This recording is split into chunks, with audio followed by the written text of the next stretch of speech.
space, we have the management of KEI Industries. Mr. Anil Gupta is the CMD joining us on the show to talk about their Q1, to talk about GST and lots more. So, Mr. Gupta, let's start by talking about how the quarter has been for you. You've reported a very strong set of numbers in the quarter gone by. Help us understand what has led to this growth, and do you expect this momentum to sustain? And also help us understand if you've been able to gain any market share in Q1. Yeah, good morning. Q1 has been a good show. There has been a sustained demand from domestic as well as our export customers, export markets, and we have seen a substantial increase in our domestic sales as well as exports. I think both the export and domestic demands are sustaining, and we could continue to see good growth in this financial year. To understand, Mr. Gupta, about your margins as well. They've been in the range of 10 to 11% over the last few quarters, and you've guided for 11% in FY26 as well. When do you think you will manage to clock in and go above this 11% mark? I think we need to really ramp up our capacities and so that we can bring some more economies of scale. And by the time we are able to commission our Sanand project for first phase, partial phase, I think we could see some economies, but I think we can expect some improvement in the margins in the next financial year. This year, we expect to remain into the range of 11%. All right, Mr. Gupta, hi, morning. This is Shrishti. That's about your margins, but you did sound bullish on the volume, but any number that you can help us with respect to the volume outlook for the full year? I expect volume improvement of around 17 to 18% over compared to last year or for the full year period.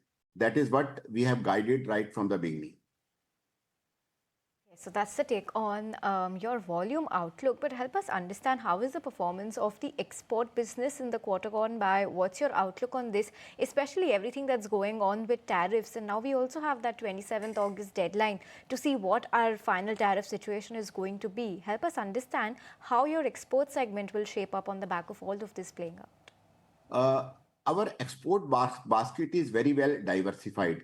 We are not overly dependent on US, and our export to US has been just started last year, and it is very low. In the last full financial year, the export to US was just 160 crore.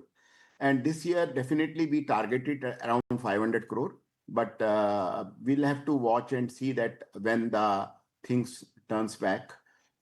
We have been able to do some exports in Q1 and even in Q2, but now there is a pause because of the high tariff. So far as export growth is concerned, I don't see any challenge because we are shifting our focus on other markets where we are where our positioning is very strong. And what about the GST rationalization? Because that will also, get a fillip to your industry, right? Any back of the envelope calculations as to how much more of a volume offtake could this lead to? See, I don't think that GST rationalization will have any impact on our industry as such because all our raw materials inputs were in 18% basket, and now they will continue to be in 18%. There may be some improvement in the buying power, especially from the home buyers or the people who are building homes. So we need to watch that how much impact it can bring to the sales of house wires. That is the only thing we can expect. But I don't think that the cables or other things which are industrial items will have any impact due to this GST rationalization.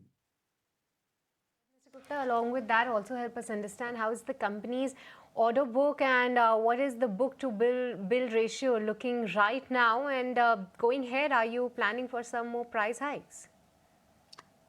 Our order book is close to 4,000 crore, and we are not an EPC company where the order book remains high. 50% of the sales is coming from the retail market, and where we don't add those orders in the retail book, in the order book. And so far as price hike is concerned, uh, that depends on the movement of copper and aluminium pricing. At the moment, they are quite stable, and I don't see any reason for increase in the prices, or there is any reason for decrease in the prices. They are quite stable. The outlook on your pricing front, but while we are talking about pricing, what is your sense on copper pricing? Because that is one of your major raw materials, and US has imposed a 50% tariff on copper.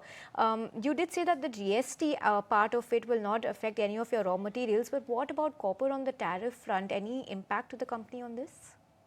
I have mentioned that there is no movement, upward movement in the LME prices of copper. In India, the prices of copper or aluminium are governed by LME, London Metal Exchange, and there is no upward increase in these prices. And actually, due to 50% tariff by US, we have seen a little bit of softening of LME prices of copper.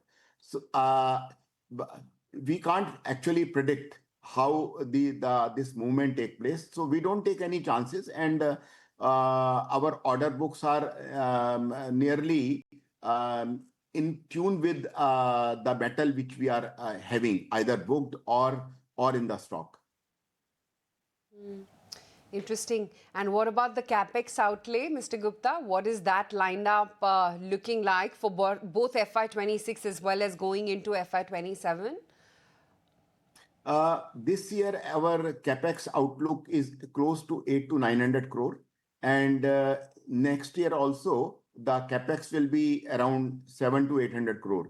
So the total capex in these two financial year looks to be around 1800 crore overall. Have to raise additional funds, would you? No, we don't. We don't need additional funds. We have already have enough cash generation, and also we raised money through QIP last year. So those money are being spent on the capex and our expansions in Sanand. Great to hear that, Mr. Gupta. Thank you so much for your time today.